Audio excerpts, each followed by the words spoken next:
In this episode, I'm going to be tackling this question: are home sizes continuing to grow?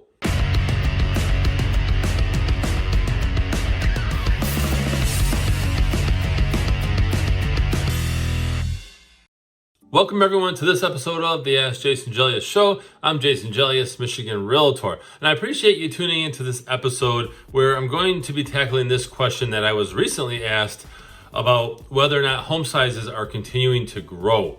We've heard a lot about, you may not have heard, but I've heard a lot about the square footage of homes increasing, and this applies to new builds, obviously. But I wanted to tackle this question. It's actually a really great question. Okay, so before we dive into this though, if you can follow me on social media, those links are in the description below, and be sure to visit my website. It's allabouttherealestate.com. Okay, so I want to reference this chart from the National Association of Home Builders. Okay, and they had a pretty good chart here. I'm gonna actually put that up on the screen right here. This can also be found at Realtor Magazine as well. But basically they go on to say that the median single family square floor area has increased to 2,338 square feet.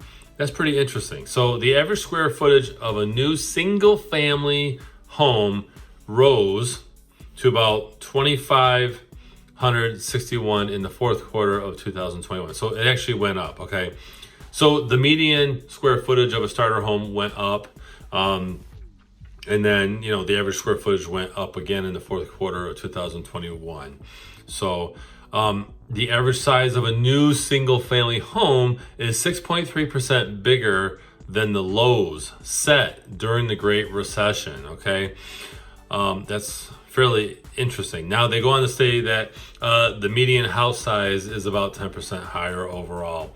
And again, you can see this in the chart. So they expect, and this is the National Association of Home Builders, especially their chief economist, Robert Dietz, they expect home sizes to continue to increase because there's a shift in consumer preferences, right? We know, and I've talked about this before in former episodes and videos about, people's needs have changed in terms of what they want from a home. The home office in late 2019 was going away, the beginning of 2019, the home office trend was flaking away, but then you had COVID come up and all these things.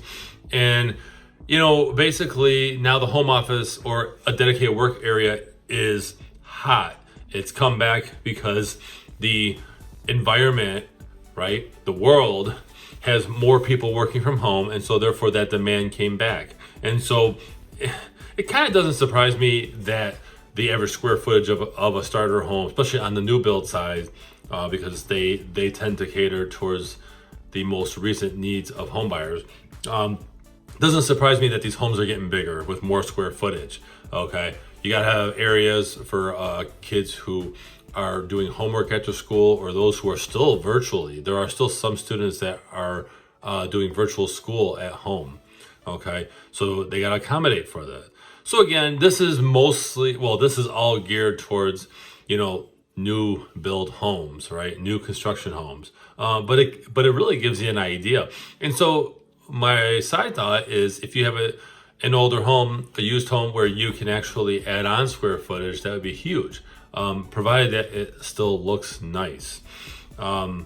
So just want to share this very interesting information with you, but it's definitely something to think about.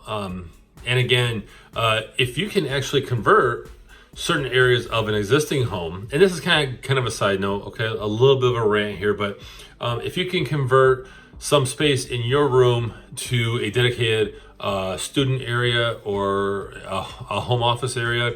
I know one of the videos I did before, it's titled "What is a Cloffice?"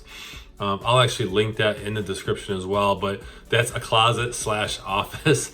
Okay, not as big on the resale in terms of a dedicated office space. However, it's still cool how you can access a closet and then there's your desk or whatnot. Okay, so anyway, I hope you guys found this episode valuable, if you can go ahead and share your thoughts in the comments about this. What do you think?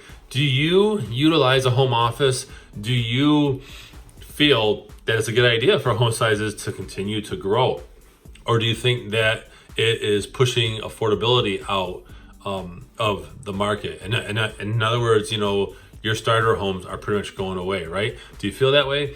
So would love to see your thoughts in the comments below. If you have a question for a future episode for the show, go ahead and put that in the comments as well. Otherwise, I'm Jason Gelios, Michigan Realtor, and I hope you have a great week. Thanks everyone for watching this episode of the Ask Jason Gelios Show. Be sure to visit the links in the description below to pick up your copy of my real estate book, Think Like a Realtor. It's a little book about buying and selling residential real estate through the eyes of a realtor. It's real world advice, tips, whether you're a new agent in the business or you are a home buyer or even looking to sell a home. This is great advice. So I really appreciate it if you guys visit those links, pick up your copy, and go ahead and share a review, good or bad, if you like it, if you hate it, okay? But get your copy today. Thank you.